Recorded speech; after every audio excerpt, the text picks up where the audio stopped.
Welcome to Sales Velocity TV, where we pull back the curtain on how the top businesses in the world sell more with less resistance. Bringing over 50 plus years of combined sales experience and over 100 million in revenue generated, please welcome the hosts of Sales Velocity TV and two incredibly entertaining gentlemen, Andrew Cass and Aaron Parkinson.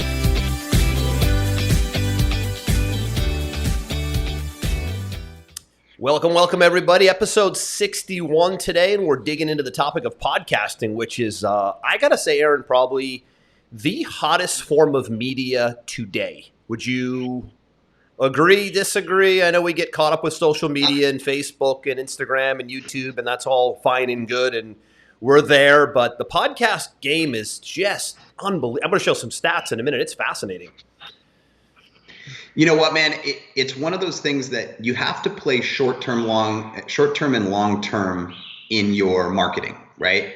And this is a sales show, right? We always want to talk about the different avenues of generating leads and generating sales, right? Yep. And as the world is sort of becoming this next, generation of less focus on the big box media and the mainstream shows and the news channels, etc. And it's becoming more of a culture of one-on-one. That's the social media aspect. You can put out ads, you can put out social posts, but when somebody really wants to get to know you at a deeper level, and obviously that deeper level creates credibility, and credibility creates sales. There's nothing better than a podcast because it's something that people can tap into from any source whenever they want, live or recorded, get to know you at a deeper level, establish that bond with you, and ultimately make a buying decision. And so it's an element that, in my opinion, should be an absolute pillar in anybody's business these days. Right. So two parts here, everybody. So we're dissecting the Joe Rogan Experience podcast today. And the reason being is because it's the biggest ever, but most important because it just recently eclipsed TV.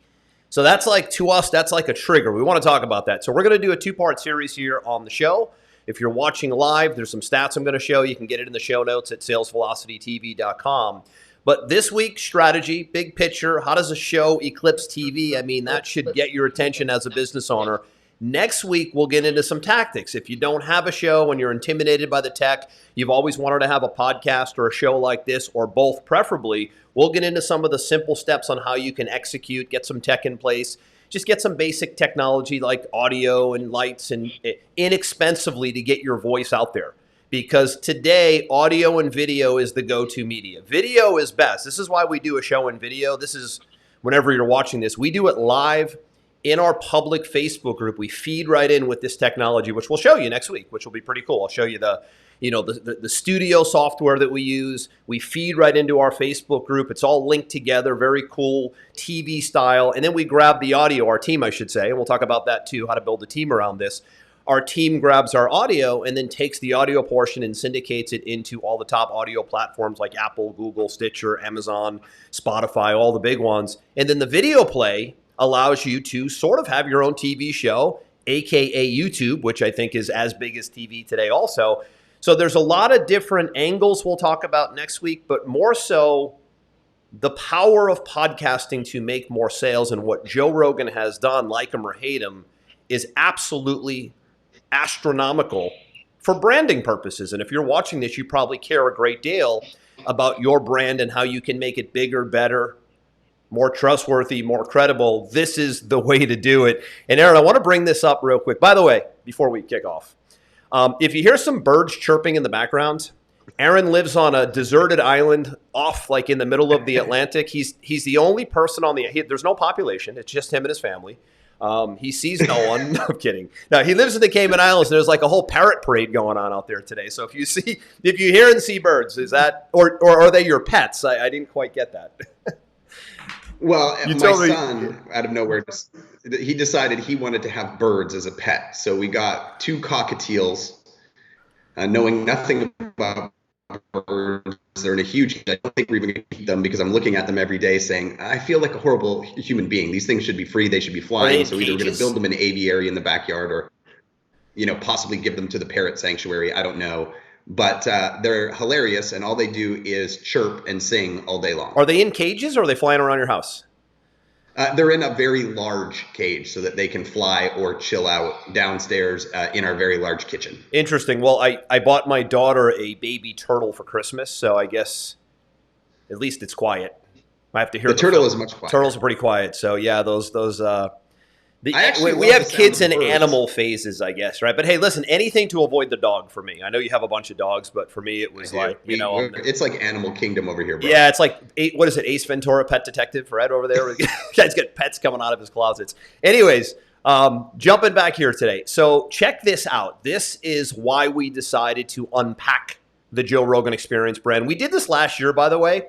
I don't remember what episode it was, but if you go to salesvelocitytv.com, we also unpacked the TB12 brand last year too, the Tom Brady brand. How does an athlete that's still playing at such a high level have such a successful business of brand, nutrition, exercise equipment, trainers, facilities, right? I always like to look at those things, right?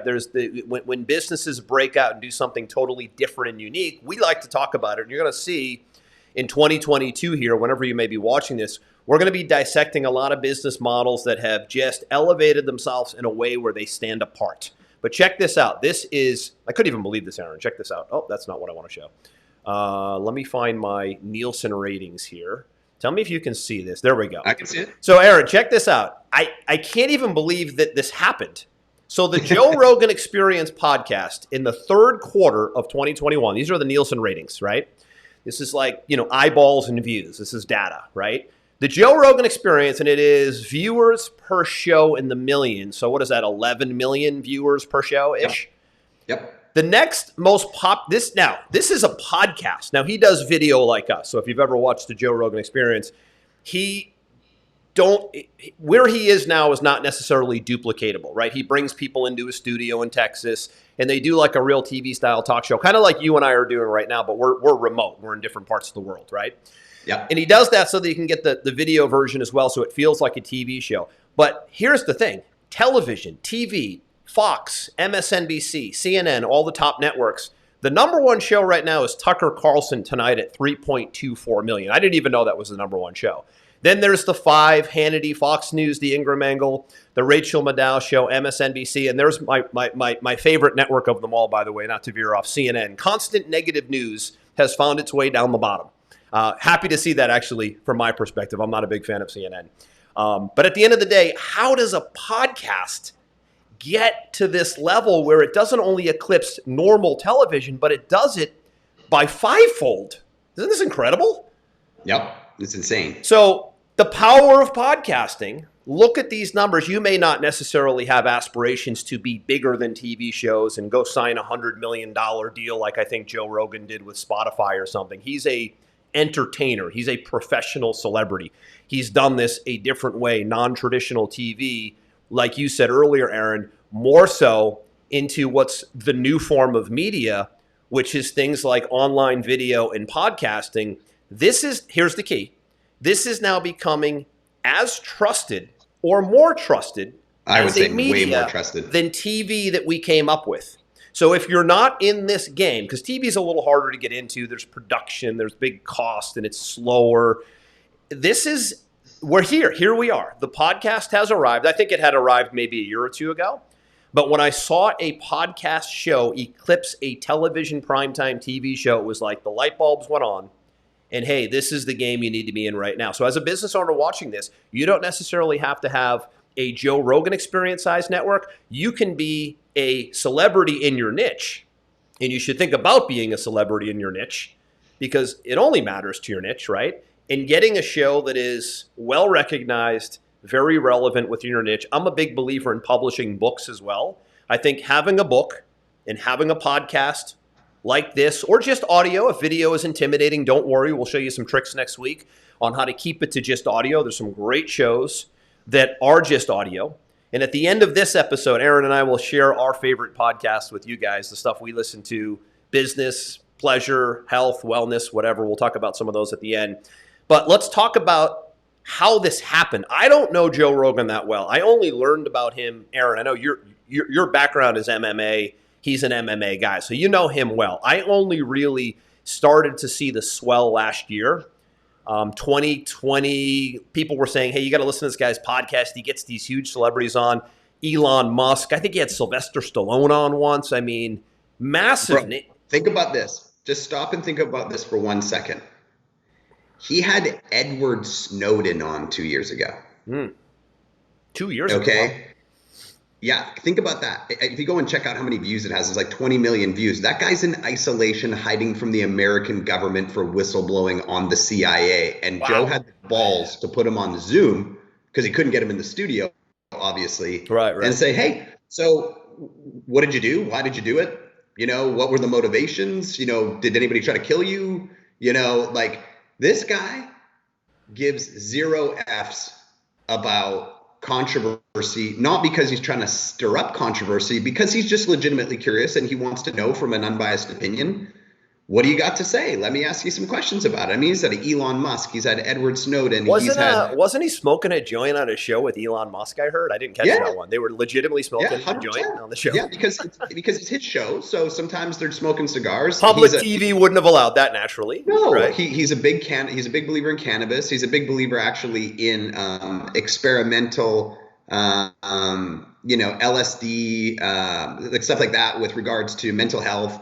Yep. Like he just talks about all the topics that people are interested in, but you can't get any of that stuff on television. And when you do watch it on television, you always know there's an agenda behind it. So you don't really trust what they're saying, right? Where, he's bringing on psilocybin experts and LSD experts and MDMA experts, and he's interviewing whistleblowers and. Yeah, listen, man, at the end of the day, Aaron, I love the approach because I'm a big believer that you've got to look at things, especially today. I think that journalism today is probably suffering more than ever from a credibility and believability standpoint. No, we've sort of lost our way. And it doesn't really matter politically where you fall, right? My philosophy is, and an FBI agent had mentioned this once, like a friend of mine years ago, was in the FBI. I said, the way you're successful in my business as an investigator, right, in the FBI, is you look at everything from all angles and you have emotional attachment to nothing. So like when I do research, I look at what the far left is saying. Let's take a CNN, for example. They're far left.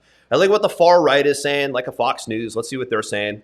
They both go really far to the right and the left. Then I look at what are the whistleblowers saying? Like what are the most controversial people saying? And then I just unpack it all, do my own research, and form my own opinion. And I feel like it keeps me grounded, and it's a great way to do research, and it's a great way to consume content versus just getting everything that's one-sided or one-dimensional. I think that's dangerous today because there's so many conflicts of interest. And what Joe does a great job of is he just asks great questions. He doesn't really take stances.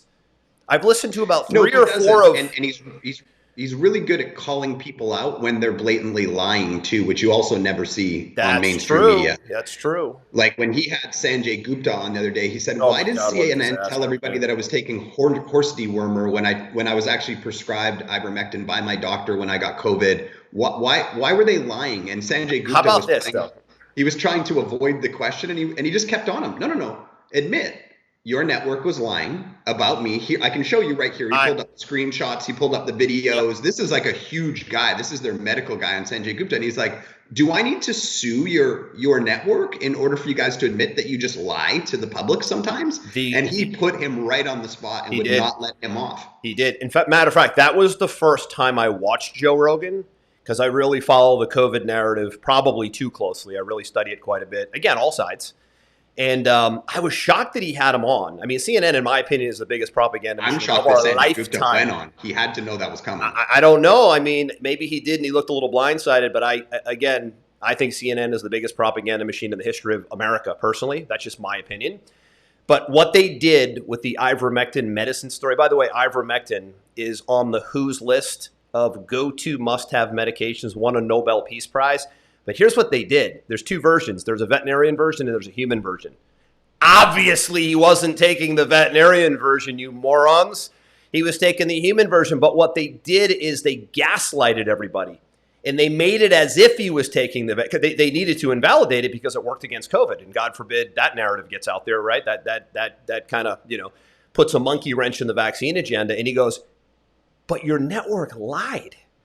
Yeah, blatantly. You lied. And he's like, I apparently so, he said. He's a really nice guy, Sanjay Gupta. He's just caught in the assembly line. He's caught in the media machine, right? Yeah, he's a genuine guy, nice guy. And he spent 2 hours with Joe. It was a really good interview. But hey, he's part of the network. Because you would have known he would have had to answer some tough questions. So I give him a lot of credit for going on Joe Rogan. I give him a lot of credit. Right? That's why I say he's a good guy. I've seen him call out the left, the right, the middle when they're just blatantly lying, because he'll just pull stats up right in his show and go, well, right here it says that's a lie, right? And listen, Aaron, it's good for society to have tough conversations. I don't think it's good for society right now when everything is a very one-sided, one-dimensional, non-balanced conversation. It's kind of what we're seeing right now. If you look at mainstream flagship media, I follow the money. The amount of money that the CNNs of the world got from Big Pharma in the last 2 years alone is almost at $500 million. I mean, it's black and white. They have to disclose it. You don't find it online, right? So you got to always look at, how the narrative goes, and is the narrative being funded by groups who need to get a certain message out there. I don't like that that's happened. It's always happened, but it's really the case more than ever because COVID has become such a hot topic and it's affected us all. But I love the tough conversations. If you're a person watching, you don't love to have tough conversations, then you don't love to get facts, because facts come with tough conversations. That's just the reality of it. And if you're a business owner and you don't ask the tough questions and maybe hit some controversial topics, you're not going to be that relevant. One of the reasons why Joe is so relevant right now is because of what you said, Aaron. He asks the tough questions. He has the controversial conversations. And that's frankly what people want at the end of the day. They want that balance. I agree. Most people, I should say. Some people how Joe got here, because I think the purpose of us doing this two-part show is really to show people the power of having your own podcast, your own show, et cetera, et cetera. So I followed Joe Rogan for almost 20 years now, just because of the worlds that I'm in and the interests that I have. But this is a guy who started comedy in Boston in 1988. Did he start in Boston, really? Yeah, he's a stand-up comedian. Is that right? See, I didn't know that. I want to. Yeah, you'll tell the story now. Obviously, I'm anxious. Yeah, he's super good friends with like the Dave Chappelles of the world, and because he's a stand-up comedian, that's his actual job, right? So, he started doing it in Boston. He relocated to Los Angeles in 1994. He signed an exclusive development deal with Disney and appeared as an actor on a lot of television shows like Hardball and I don't know if you remember News Radio, Andrew. By the way, Aaron's internet's a little choppy today where he's located. I lost you for a couple seconds here. You said he was on a couple of the big networks. So he actually got started off in television, in addition to the comedy stuff. Do you remember the shows Hardball or News Radio? I think so. I've heard the names. Like Phil Hartman was sort of the lead in those before he died, right? So that's ultimately where he got his start. And then he added on doing color commentary for the Ultimate Fighting Championship, the UFC, in 1997. He's widely considered the best color commentator for mixed martial arts in the world because he's a jiu-jitsu black belt, and he also was a taekwondo expert. When he was in his 20s, he won the US Taekwondo Championship, and then he actually won the Open Taekwondo Championship, which means at any weight. So he actually won his own weight class and then won the open weight category for the United States in Taekwondo. If you want to ever see something really crazy, go on YouTube and punch in Joe Rogan hardest kick in history. Joe Rogan has the hardest recorded kick at the UFC Science Institute in history. Is that right? Yeah, and if you watch it, the sound his foot makes when it hits a bag and how far the bag flies is scary. So he is a through and through real martial artist. He lives his life that way. He doesn't want to lie. He wants to be honest. He believes in hard work. He believes in networks and friends, and that's I think what sort of sets his foundation. But didn't Aaron? He because he comes from the MMA community, and people that know your story, you have a very vast MMA background as well, which is why you know all of this. Did his podcast start off like in the MMA niche, and then did it go broad after that, or did he go broad right away? I'll talk about that in a second, because then he did Fear Factor in 2006. He hosted Fear Factor for a few years, and he finally launched the Joe Rogan Experience in 2009. So this is a really important point: is short-term money versus long-term money, right? So many people, they look at their marketing strategy and they only look at what it's going to do in the first month or the first year. This podcast is 12 years old, Andrew. Wow. Right? You just heard about it last year. I know. I've been watching it for 6 years. I know. right? But it's been around for 12. He just did this podcast because he wanted a place to talk about the things that he was interested in with people who were interesting. So he was talking about a whole bunch of stuff. He was talking about conspiracy theories, aliens, psychedelic drugs, MMA, comedy. He's had almost every major comedy star on there, and they talk about comedy, politics, history. Like, he's a super well-educated guy, and he just wanted to have a show where he could just talk about what he wanted to talk to. He was very authentic. Right? Just vent. He just was authentic. Yep. He thought it would be funny, smoke some weed, talk to some people about some interesting stuff, and see what happened. Right. And I think that's what makes him so believable. Kind of like The Rock. Like, so many people love The Rock because he's quote unquote a normal guy. He got cut from football teams. He had $7 in his pocket. That's why his company's called $7 Productions or $7 Productions. I know his roommate from when he got cut from the Calgary Stampeders in the CFL. He's just a quote unquote normal guy that made it. And he's always said that. Joe's just a normal guy with a good foundation, right? But he started the show in 2009. And I believe it was last year, it might have been the year before, he signed an exclusive deal with Spotify for $100 million. Now, let me stop you. Because again, looping back to business, this is a podcast. This is not national TV. This is not Fox, CNN, MSNBC. This isn't even cable TV. This isn't even a Netflix deal. I mean, nope. Just to give you just to stop and keep you grounded on the power of your voice in podcasting. Go ahead. Yeah.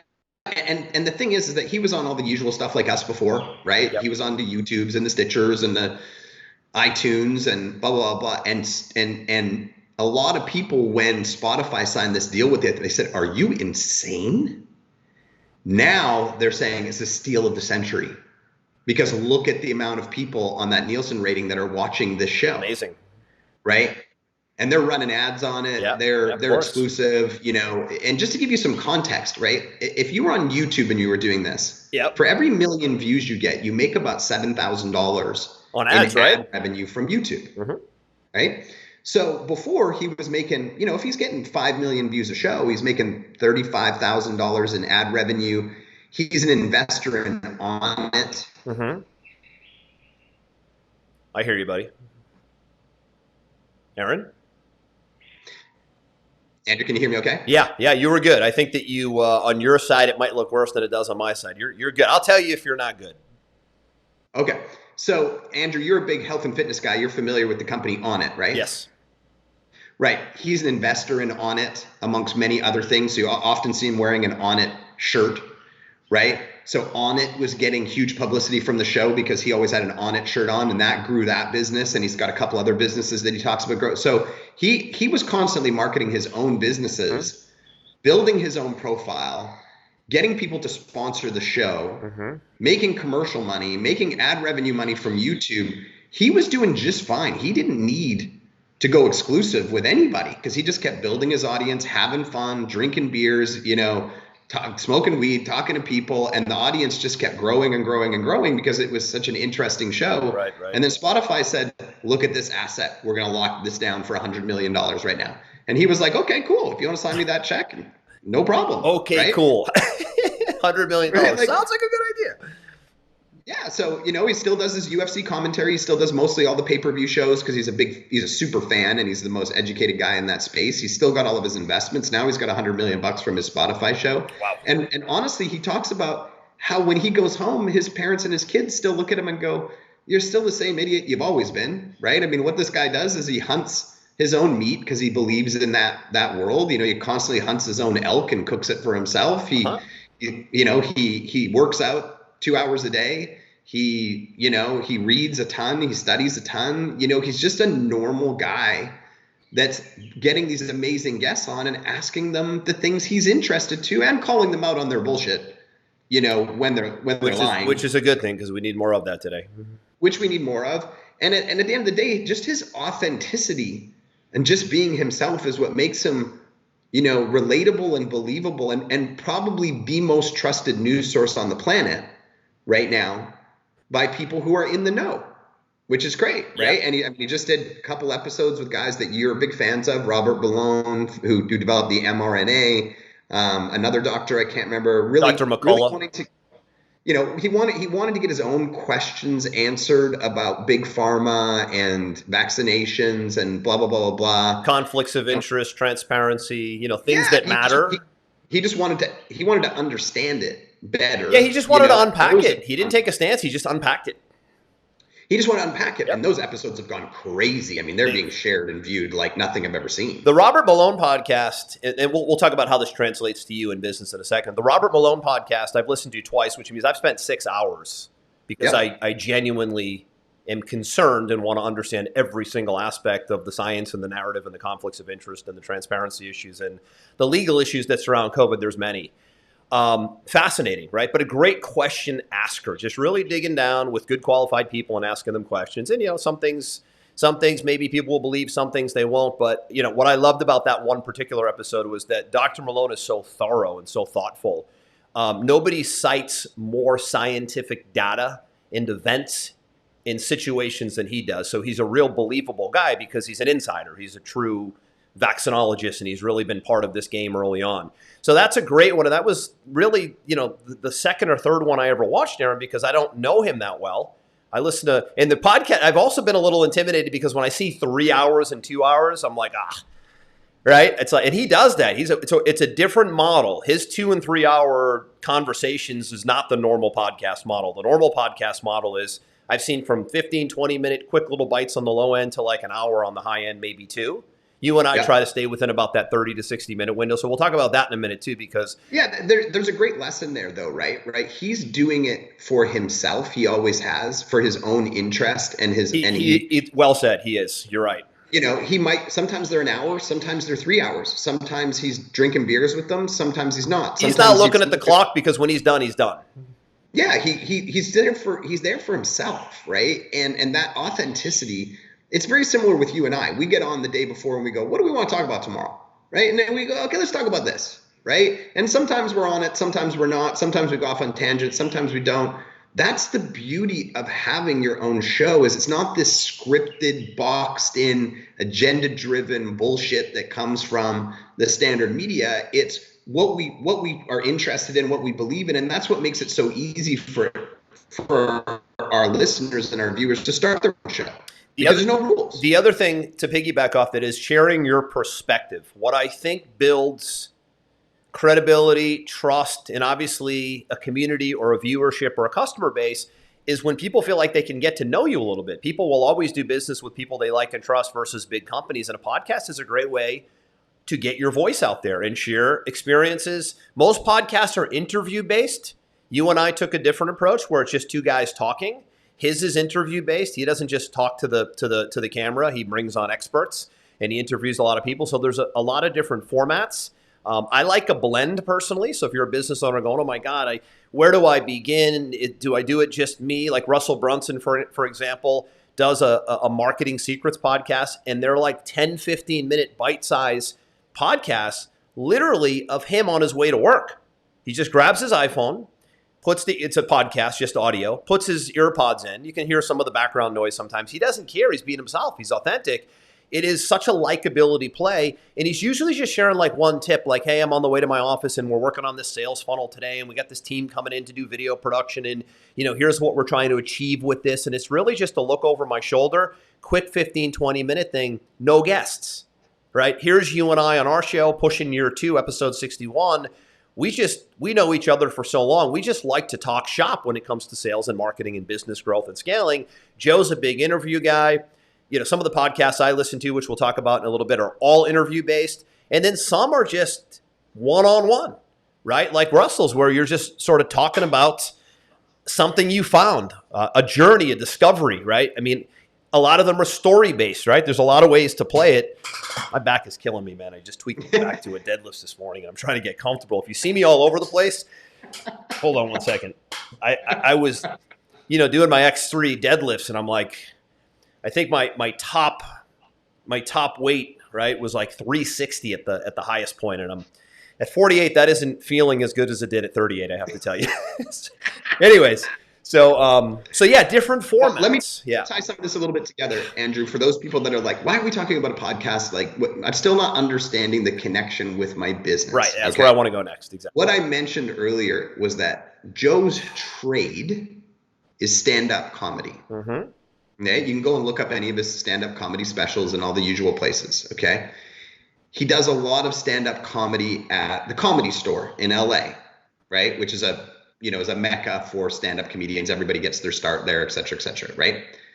Joe Rogan's comedy, in my opinion, is good. It's not excellent. There's other stand-up comedians that I like better than Joe Rogan, even though I'm a huge Joe Rogan fan. That's just my unbiased opinion. He's good. He's not amazing, right? There's other people I prefer, right? But he is now selling out entire stadiums. Is that right? For his stand-up comedy, because of his notoriety from his show. This is what's called the multiplication effect now. Correct. Now, people would like in the beginning, people just went to his show if they had heard that he was good.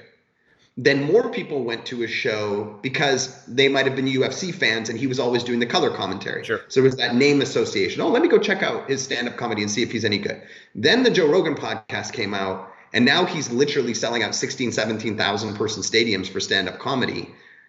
More so before COVID. Now that it's loosening up, he's starting to get them again because name and facial recognition has gone up from news radio, Fear Factor, UFC, podcast. And now people are like, well, I know who he is. I want to go and check him out. Purely on reach. It's about the reach. And this is how it amplifies your business. And your brand, and your visibility, and your credibility, and your authority, right? Which are all things you must be after if you're going to scale and grow and be relevant. Yeah. And I mean, remember, podcast was started in 2009. It's 2022. Right? Yeah, I see. It's funny. I was watching the one last week. It was like episode 1700 and something. I'm like, wow, that is right there alone. The long game, like you said, like anything, consistency over time, right, is what that is. Right. I mean, if you'd said to me, hey, by next year we're going to have 67 shows, might have been a little skeptical, right? If you say to me we're going to be doing this together in 10 years, right now, that's hard for me to wrap my mind around. It really is, yeah. But I love doing the show with you. We get a ton of great feedback. It's phenomenal for my business. One of my clients, you saw him post the other day on our social. He said the number one thing I'm grateful for this year is finding your content, right? Your voice. Now he's a client of mine. It's your voice. My voice, right? He wouldn't have become a client of mine if he hadn't seen our show, right? He just won. He just placed second in the world championships for natural bodybuilding. Wow. He's a client of mine now, cool. Right? And it's just about we just show up, we just talk about what we want to talk about. We syndicate it very well, which we'll talk about next week. Part 2. Right? We're authentic in our conversations. We're having fun. I think we're remotely interesting to listen to. And we're just doing it for a long enough time that people know that we're serious about, doing another one next week, and they're going to tune in. Well, listen, the lady in the introduction of our show says we're two very entertaining gentlemen. I mean, there's no reason she would not tell the truth and introduce you to our show. Whoever she may be, is a beautiful voice, but she said it, not me. But I watch our replays and I find us extremely entertaining, and I might be biased. Listen, it's so important today to do, right? It's so important today to have a voice. And again, we'll talk about the difference between video and audio, but path of least resistance is audio. And you don't have to be seen. So a lot of being seen thing can get awkward at times if you don't have video experience. I get that, right? But just grabbing a mic, grabbing your iPhone like Russell does. I mean, he started that podcast off as marketing in the car. Here's an idea. Every time I drive, true story. Every time I drive to the office, I'm going to record something that is like a tip or a strategy or something I'm doing in my business that could help my viewers. In the fitness space, I listen to mostly health and fitness podcasts, a couple business podcasts, but I feel like I'm buried in business all day and I read quite a bit that I like to, just listen to different content so I'm not all business, right? But some people, like to listen to business podcasts. I had a guy tell me yesterday or the day before, one of our Pipeline Pro members, he said, I got to tell you, man, your podcast is my favorite. I actually went back and listened to the first 20 episodes ever because I view it as training and things that I want to revisit and come back to. It was a really great compliment. That stuff I hear all the time now going into year 2. You're starting to hear it. You mentioned your client now as well. And it doesn't happen overnight, but over time, as your voice gets out there, people understand your personality. You might turn some people off. That's good news, by the way. If you are trying to impress everybody and satisfy everybody, you won't make it in any business. There needs to be certain times where you deflect and certain times where you deter and other times where you attract, right? And that's what makes a really good podcast is you're going to have different views on things and you're going to be okay with that. You don't need to be politically correct and always please everybody. That's a different problem as a business owner is when you're constantly concerned about maybe turning someone off. So it's good to get your voice out there. It's good to have opposing views. It's good to have energy and excitement and guests and talk and hey, even if you're in something like the insurance business, which is not an exciting business. I've had many, many, many insurance guys that we talk to. We have a lot of financial advisors in our world, right? And they're like, but I'm in insurance. What could I ever talk about, right? So you run up against that too, is, my business isn't that exciting, right? And but we had that client not long ago that was in our coaching program that started his own podcast. Wasn't it called Two Guys Whining? Well, yeah. So Troy is a client. Good point. Troy is in financial services, a little bit more exciting than insurance, right? And he did a really cool concept. You're right. I'm glad you brought it up. He just launched it with my help and our team's help. And he called it Two Guys Whining About Retirement. And whining spelled W-I-N-I-N-G, no H, because they're drinking a bottle of wine during the conversations. Two guys like me and you. So two guys whining about retirement. I'm like, Troy, that's genius. Brilliant. And they're just drinking a glass of wine talking about retirement strategies, right? So there's always something you can talk about. And here's the thing, when people are like, they overcomplicate it, well, what am I going to talk about? Blah, blah, blah, blah. Andrew, if we were sitting here right now, we'd be talking about half the topics we talk about, just you and I sitting here anyway, because that's what we're interested in. That's what we talk about, right? All we're really doing is structuring a time where we talk live about the same things we talk about nonstop anyway. And naturally, right? Because it's called Sales Velocity, we have a sales and marketing component to it, and so can you. So in my boring insurance example, there's no reason why you can't find some entertaining topics, but maybe the insurance piece is like a tip of the week, right? Like just one little segment that you talk about, and then you share stories about clients, things you're interested in. Just use it as your own version of talk radio. That's how Joe started it off. And again, it's now Eclipse TV. You might not want to eclipse TV, but maybe you do. The bottom line is the podcast platform is here.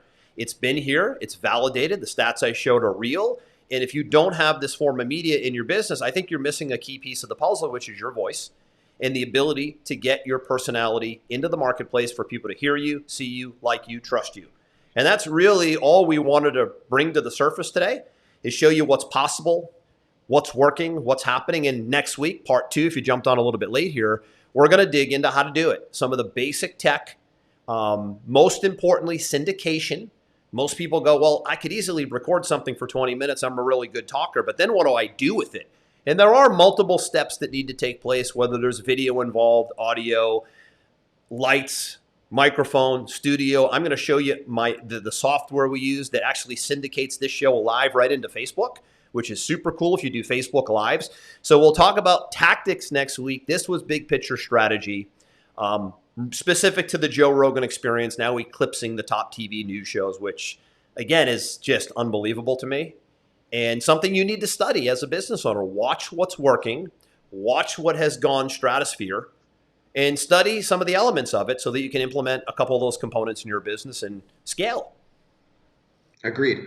I love talking about this stuff. I mean, I've been telling our clients for a decade, the human species has been conditioned to believe and trust people on a screen for 50 years since the first television was created.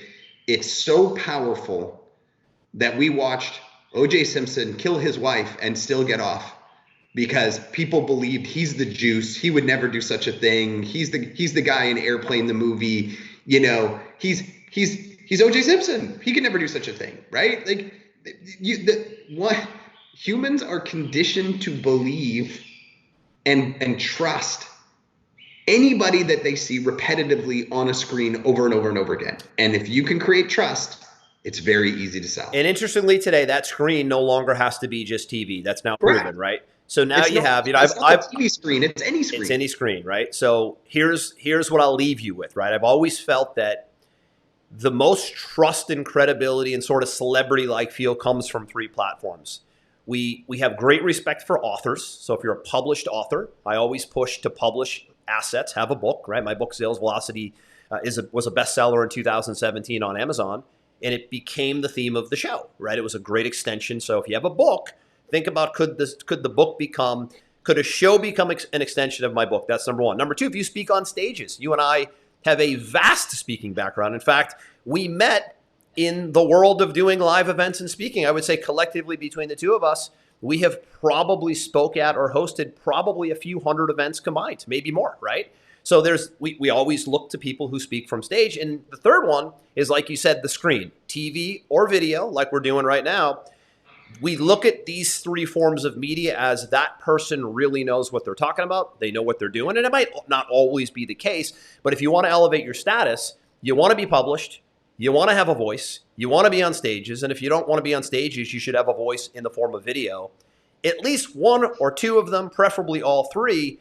And you will be blown away at the amount of leads and client attraction that starts to set in as you do this over time. And we'll get into the tactics next week, but I wanted to leave with the analysis of where am I at going into a new year? Do I have a published asset? Do I have a voice? Am I on video? Am I on stages? If you check no on all of them, you're like clawing for clients, right? Just clawing for credibility, clawing for validity, right? So think about that as your little audit as we wrap here part one and go into part two.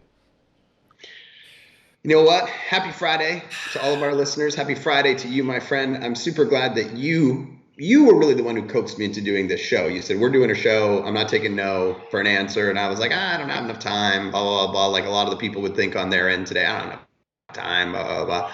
We carved out the time. It's been super fun for the last year. It's one of the best decisions I think I've made in business in a long time. And yeah, man, I'm just grateful, that we get to do this every week. Did you really have to think about it that much? You said it was one of the greatest decisions ever. Like, did you sleep on this when I said, hey, we need a show? I was like, when everybody says to you, you got to start doing this in addition to everything else that you do in your business, you're like, I don't have time for that. I don't have time for that. But I knew you were right, obviously, because I could see what was happening in the world. And it was just about making that commitment to, show up every single week and carve out another hour and whatever. And it's actually my favorite hour of the week. It's fun. In my work schedule. And it's had a tremendous impact. So if you're thinking about it as a business owner, don't think, just do. Yeah, and at the end of the day, fun, right? It's fun. It's entertaining. It's a little annoying in the beginning, which we'll talk about next week, right? It's a little annoying in the beginning because there's that setup process. So stay with us for part two because we'll move into how to make it less annoying and how to make it very doable and just how to get it into your mix as part of your habit as a business owner, something you do, whether it's weekly, monthly, bi-weekly, doesn't matter. As long as you're publishing your voice content, that's the key here. It all leads back to sales. Really, it all leads back to visibility and credibility, which leads to sales. And we talk about that quite a bit on this show and how to sell more with less resistance. This is one of the chief ways that you do it. I'm going to wrap it here, Aaron. Thanks for the nice words. The show's fun. I agree. It is a key part of our week, and the syndication process comes next. So we're going to hand this episode, guys, gals, to our team, and we're out.